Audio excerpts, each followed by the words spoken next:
Hello friends, welcome to back to basics. कल हमने discuss किया था आपके साथ स्ट्रेटजी को कि हम किस तरीके से आपको right from day one means from the day of filling form till getting your appointment letter मदद करने वाले हैं। हम किस तरीके से आपको आपकी पर्सनलाइज स्ट्रेटजी बनाने में मदद करेंगे जिससे कि आप सक्सेस की जर्नी को ईजीली और फर्स्ट अटेम्प्ट में तय कर पाएँ। तो आइए शुरू करते हैं आज का सेशन, जिसमें हम समझेंगे कि रीडिंग कॉम्प्रिहेंशन को हमें कैसे अप्रोच करना है। अभी आपके सामने जो स्क्रीन पर है वो 23 का द हिंदू न्यूज़पेपर का एडिटोरियल है। तो प्राइमरीली अगर हम रीडिंग कॉम्प्रिहेंशन को टारगेट करना चाहते हैं तो the editorial becomes a must. ये आपने हर जगह सुना होगा। नाउ रीडिंग कॉम्प्रिहेंशन को टारगेट करने के लिए एडिटोरियल इतना मस्ट क्यों है और इसके लिए हमें क्या डेली बेसिस पे करना होगा। First of all we have to actively read the editorial. When I say actively read it means कि मुझे क्रिटिकली उसको समझना पड़ेगा, एनालाइज करना पड़ेगा and consistency is very important. मतलब मुझे डेली एक्टिवली और क्रिटिकल रीडिंग करने के साथ एडिटोरियल को समझना पड़ेगा। और एडिटोरियल किस किस न्यूज़पेपर के पढ़ने हैं? द हिंदू के पढ़ लीजिए, द फाइनेंशियल एक्सप्रेस के पढ़ लीजिए और इकोनॉमिक टाइम्स के पढ़ लीजिए। अब आप कहेंगे कि एडिटोरियल को पढ़ने में मुझे 45 to 60 मिनट्स लग जाता है, तो प्रैक्टिकली अगर मैं इतना करूँगा तो मैं ग्रामर का और इनफैक्ट जो बैंक के पेपर हैं उसमें सिर्फ 10% पे 3 आवर्स खर्च कर रहा हूँ। Then I advise that initially you will have to understand at least 2 editorial on a daily basis, and when you find that it has become a bit easy, then you can switch to 1 editorial on a daily basis, but make it a habit. Why? Because the entire English section, I'll repeat, will be covered with the help of editorial. Even grammar में भी मैं पूरी कोशिश करूँगी कि जहाँ जहाँ कुछ इम्पॉर्टेंट ग्रामर के रूल्स एडिटोरियल के बीच में आ रहे हैं उनको मैं आपको समझाऊँ और उसका कॉन्टेक्चुअल मीनिंग भी समझा दूँ। राइट? तो एडिटोरियल बहुत इम्पॉर्टेंट हो जाता है। एक्टिवली रीड करिए, क्रिटिकली एनालाइज करिए, कंसिस्टेंसी मेंटेन कीजिए। चलिए अब एडिटोरियल पर आ जाते हैं। देखिए ये एडिटोरियल है, ऊपर लिखा हुआ है unrest unlimited on the crisis in Bangladesh. Now एक चीज़ ये भी है कि अगर हम एडिटोरियल पढ़ रहे हैं तो हमें क्या क्या चीज़ें उसमें देखनी चाहिए। देखिए फ्रेंड्स, सबसे पहले तो you have to stay focused. आप पढ़ रहे हैं तो आपका फोकस मेंटेन होना चाहिए और आपको आंसर करना है व्हाट स्क्वायर का। अब ये व्हाट स्क्वायर क्या है? पहला तो जो व्हाट है इससे मुझे आंसर मिल जाना चाहिए एडिटर के इंटेंट का, राइट? और जो दूसरा वाला व्हाट है उससे मुझे मिल जाना चाहिए आंसर कि ये बेसिकली जो राइट अप है ये इसका कोर कंटेंट क्या है। एंड कोर कंटेंट को समझने के लिए आप केवल तभी समझ सकते हैं when you have a fair enough idea of current affairs, and do mind it that there is no substitute of current affairs. Daily basis पे हैबिट बना लीजिए कि न्यूज़पेपर की मोटी मोटी जो हेडलाइंस है उन्हें पढ़ना ही पढ़ना है और अगर पॉसिबल है तो जो फ्रंट पेज है उसको थोड़ा इन डेप्थ भी पढ़ लीजिए, बिकॉज इससे इंग्लिश के सेक्शन में आपको मदद मिलने वाली है। तो ये तो बात रही कि आपको एडिटोरियल पढ़ते समय किन बातों का ध्यान रखना है। You have to stay focused, you have to look for what square, जिसमें पहला वाला व्हाट है कि एडिटर का इंटेंट क्या है, मतलब एडिटर क्या कहना चाहते हैं। दूसरा वाला जो व्हाट है ये आपको बता रहा है कि कंटेंट किस चीज़ के बारे में है, इसका कोर कंटेंट क्या है। और तीसरा आपको पता होना चाहिए वाई, कि इसने ये लिखा क्यों है। Because after all an editorial is nothing but a comment of the editor on some piece of information or news और जब भी आप किसी भी इंसान के पर्सपेक्टिव को, इंटेंट को एनालाइज करते हैं, तो बेसिकली वो क्या चीज़ हो जाती है, वो सब्जेक्टिव हो जाती है, वो ऑब्जेक्टिव नहीं होती है। तो एडिटोरियल जो बेसिकली है वो एडिटर की कमेंट्री है किसी न्यूज़ पर। जैसे कि यहाँ पे आप देख रहे हैं लिखा है unrest unlimited. Unrest, you know what is unrest? I have tried to bring pictorial vocabulary in front of you so that memorization becomes very quick and easy. So यहाँ पर आप देखिए अनरेस्ट का माहौल है, the people are means fighting with one another and they are trying to damage each other, hurt each other, right? So unrest को picture से हमने समझ लिया कि अनरेस्ट की सिचुएशन है और बात हो रही है बांग्लादेश की। डू रिमेंबर आरसी में आपका हेडिंग नहीं आता है, आपका टाइटल नहीं आता है, बट ये मैंने पूरा का पूरा एडिटोरियल चूँकि उठाया है तो ये हेडिंग के साथ था। नाउ हमें पता चल गया कि अनरेस्ट का मतलब होता है a state of anarchy, a state wherein the people are fighting with one another, they are trying to damage the public property, etc. Unlimited, you all know, on the crisis in Bangladesh. So the editor is making a commentary on the crisis in Bangladesh. So the core content of this editorial we have come to know कि हमें अब बांग्लादेश की crisis के बारे में editor की analysis और interpretation पढ़ने को मिलेगी। सो प्रेजेंट स्टेट ऑफ अफेयर के बारे में आपको पता होगा कि एक पार्टी है बीएनपी खालिदा जिया की और एक पार्टी थी अवामी लीग की जिसकी लीडर थी शेख हसीना। तो यूथ अपराइजिंग हुई। यूथ अपराइजिंग के मेन रीजंस थे कि वहाँ की जो यूथ थे वो फेयर गवर्नमेंट चाहते थे, इकोनॉमिक जस्टिस चाहते थे, जॉब चाहते थे, अच्छी एजुकेशन चाहते थे और इसलिए उन्होंने गवर्नमेंट को ओवरथ्रो कर दिया। ठीक है, तो अब हमारी तीन चीज़ें क्लियर हो गई। व्हाट एडिटर का इंटेंट क्या है, कोर कंटेंट क्या है और वाई ये उसने क्यों लिखा है एडिटर ने। करेक्ट। इनको करना इसलिए ज़रूरी है क्योंकि जब आप ये तीनों चीज़ें समझ लेते हैं तो आपका फोकस क्वेश्चन पे पढ़ने के बाद इमीडिएटली आपको आंसर्स मिलने शुरू हो जाते हैं और आप डिविएट नहीं होते बार बार। चलिए अब शुरू करते हैं। द वायलेंट, यहाँ लिखा है Mohammad Yunus lacks the legitimacy to steer Bangladesh through the latest crisis. Mohammad Yunus जो कि वहाँ के इंटरिम गवर्नमेंट के हेड अपॉइंट किए गए वो लैक करते हैं legitimacy. Legitimacy means what? Legitimacy means conformity with law, means कि वो लॉ के साथ कन्फॉर्मिटी नहीं बैठा पा रहे हैं, लॉ के साथ कन्फर्म नहीं कर पा रहे हैं। Please do remember this is conformity, this is not confirm, right? So legitimacy I have told you कि उनकी जो गवर्नमेंट है वो लॉज के साथ, ऑर्डर्स के साथ कन्फॉर्मिटी नहीं कर पा रही है और लेटेस्ट क्राइसिस के थ्रू वो बांग्लादेश को गाइड नहीं कर पा रहे हैं या नहीं निकाल पा रहे हैं।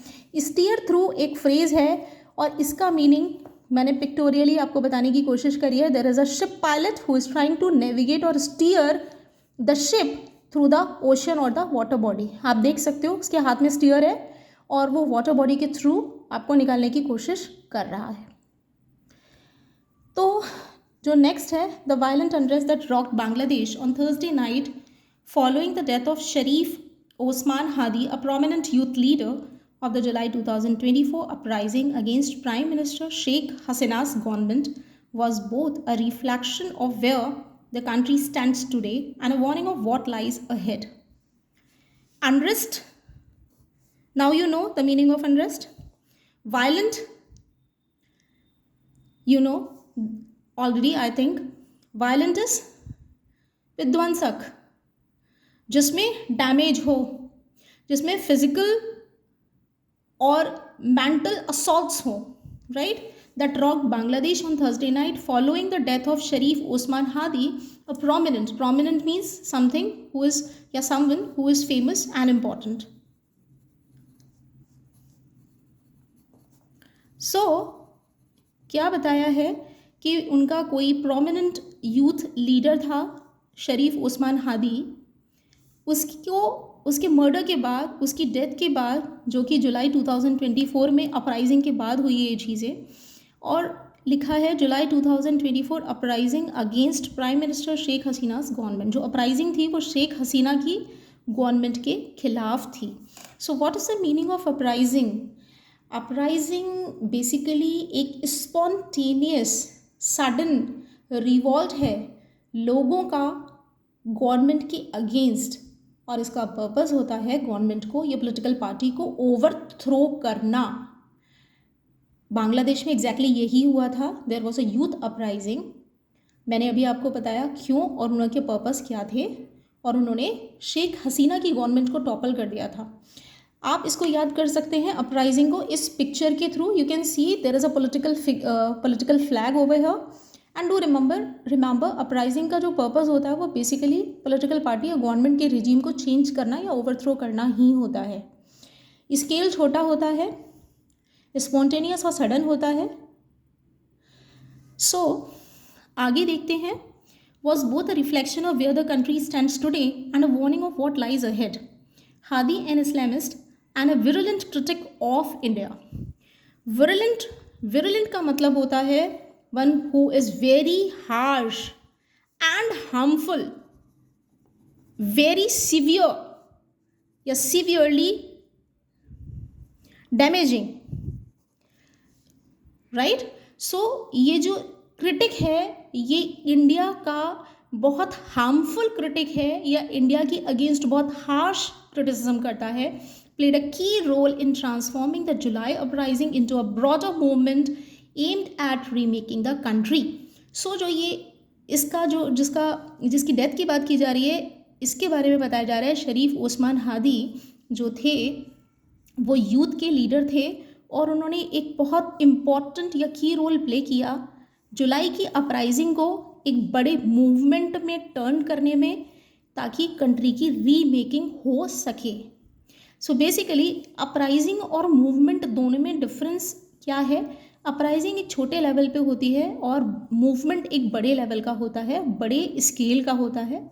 ये स्पॉन्टेनियस होता है, अनप्लान्ड होता है, सडन होता है, और मूवमेंट सडन नहीं होता, ऑर्गेनाइज्ड होता है, इसका कुछ पर्पस या गोल होता है। अपराइजिंग पॉलिटिकल मोटिव इसका होता है, गवर्नमेंट को ओवरथ्रो करना होता है, और मूवमेंट का पॉलिटिकल मोटिव यूजुअली नहीं होता है। ठीक है, तो यहाँ तक हमें समझ में आ गया। He sought a decisive block from Bangladesh liberation era values. इसका मतलब क्या हुआ? डिसाइसिव का मतलब होता है something which helps in decision making. ये डिसीजन किस चीज़ को लेके था कि बांग्लादेश में जो लिबरेशन एरिया की वैल्यूज़ थी उनको वो अब बांग्लादेश से इसको आज़ाद करना चाहता था, या बांग्लादेश को इससे अलग करना चाहता था। और लिबरेशन एरा वैल्यूज़ का मतलब है a time when Bangladesh was trying to break itself free from operation. ठीक है, तो उस समय के लोगों ने जो वैल्यूज़ बनाई थी उनसे वो बांग्लादेश को अलग करना चाहता है। And advocated greater political space for parties such as Jamaat e Islami. और वो दूसरी पॉलिटिकल पार्टीज़ के लिए अब जगह बनाना चाहता है बांग्लादेश में, as well as for Islamic students groups. Hadi was shot by masked gunmen on December 12 and succumbed to injuries on December 18. Succumbed means was not able to bear the pressure of his injuries, so he died on December 18 at a hospital in Singapore, triggering widespread protest against Bangladesh. और उसकी death हो जाने के बाद बांग्लादेश, पूरे बांग्लादेश में बहुत बड़े पैमाने पर अब क्या हुआ? प्रोटेस्ट होनी शुरू हो गई। ट्रिगर का मतलब होता है जैसे कि किसी चीज़ को स्टार्ट कर देना। सो although the police have arrested at least half a dozen suspects in connection with the attack, it remains unclear who orchestrated the killing. So हालांकि पुलिस ने लगभग 6 लोगों को जो कि सस्पेक्ट थे इस कनेक्शन में, उन सबको अरेस्ट कर लिया है। बट अभी तक ये क्लियर नहीं हो पाया है कि ये जो किलिंग थी, हादी को मारा गया, वो किसका प्लान था या किसका मास्टर माइंड था। मुझे यहाँ पर ग्रामर के 2 रूल्स दिखे हैं, मैं आपको समझा देती हूँ। पुलिस इंग्लिश में प्लूरल होता है और उसके साथ हमेशा प्लूरल वर्ब आता है। So police have, right. Next thing is, dozen से पहले अगर आप 1/4 a dozen, half a dozen, 1/3 a dozen इस तरीके की फॉर्मेशन यूज़ कर रहे हैं तो आपको डज़न से पहले हमेशा अ यूज़ करना चाहिए, बिकॉज आप 1 दर्जन के आधे की बात कर रहे हैं, मतलब कि 6 pieces, right. So suspects in connection with the attack remains unclear who orchestrated the killing. Some of Hadi's supporters blamed the Awami League. So Awami League Sheikh Hasina जिसकी लीडर हैं। सो हादी के सपोर्टर ये सस्पेक्ट कर रहे हैं कि शायद हादी की किलिंग में शेख हसीना की पार्टी का हाथ है। On December 18, mobs tossed the offices of Prothom आलो। सो टॉश का मतलब होता है आग दिखा देना, आग लगा देना। तो Prothom Alo and the Daily Star, 2 of the country's largest dailies में आग लगा दी। इनके ऑफिसेस में ये दोनों कंट्री के लार्जेस्ट यानी सबसे बड़े डेलीज का मतलब बेसिकली न्यूज़पेपर से होता है जिनका पब्लिकेशन डेली बेसिस पे होता है, राइट। इन दोनों के ऑफिसेस में लोगों ने आग लगा दी। और मॉब इज़ अ, मॉब झुंड को बोलते हैं, भीड़ को बोलते हैं जिसका कोई फेस नहीं होता, जो बहुत वायलेंट होती है और जिसमें कोई ऑर्गेनाइजेशन नहीं होता, अचानक से कहीं से भी आ जाएगी और बहुत वायलेंट हो जाएगी, करेक्ट। एक और ग्रामर का रूल इसके थ्रू मैं आपको समझाती हूँ। प्लीज़ डू रिमेंबर, जब भी आप मैनी में से कुछ को सिंगल आउट करते हैं तो डू रिमेंबर, जैसे कि यहाँ मैंने डेलीज़ यानी न्यूज़पेपर में से 2 को अलग किया है तो it should be many only, dailies. It can not be daily, 2 of the country's largest daily, no, 2 of the country's largest dailies, and dailies here means newspaper, okay.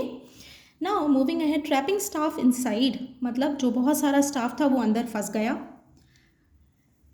Awami League offices, the homes of former ministers, and even the residence of Mujibur Rahman, Bangladesh's liberation hero, were attacked. So they are talking about कि mob ने किस किस को अपना target बनाया है।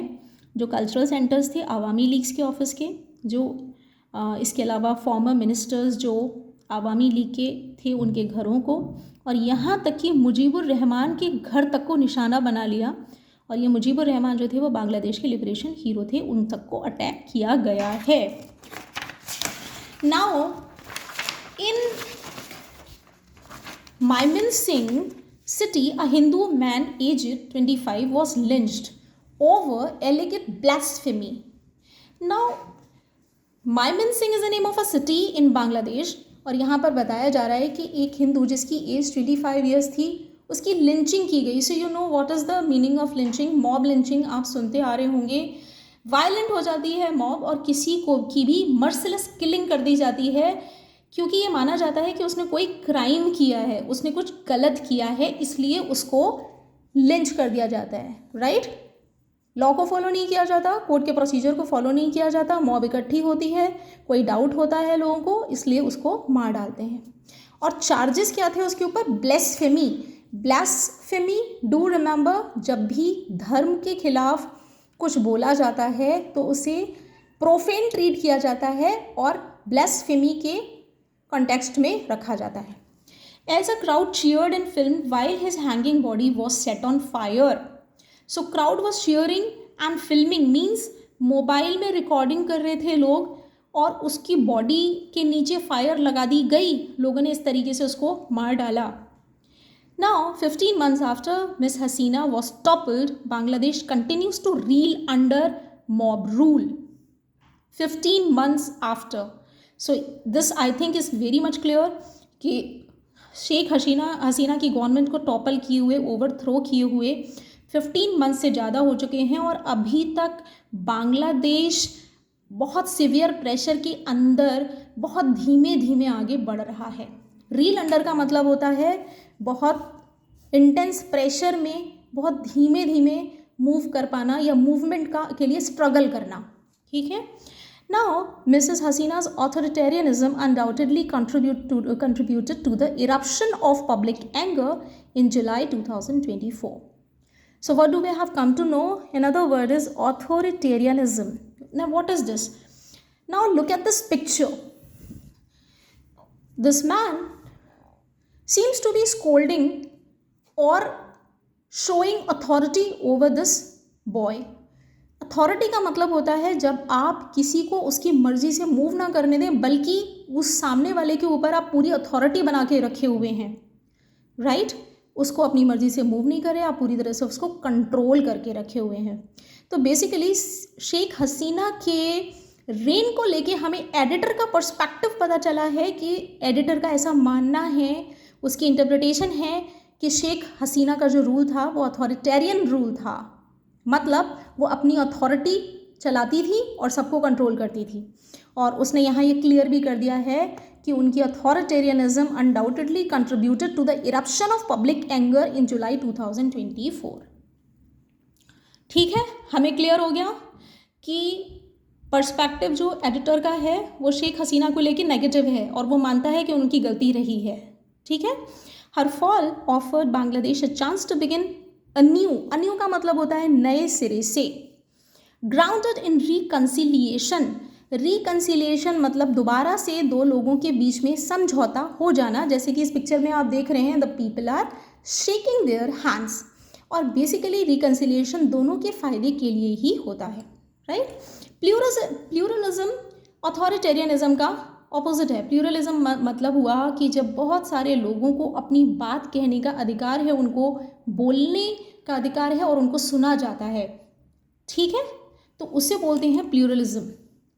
कोई भी गवर्नमेंट ऑटोक्रेटिक नहीं है, बल्कि वहाँ लोगों की बात को भी सुना जाता है, या दूसरी पॉलिटिकल पार्टी का भी से है। And democracy, you know that the people have a say, they have a voice in democracy, right?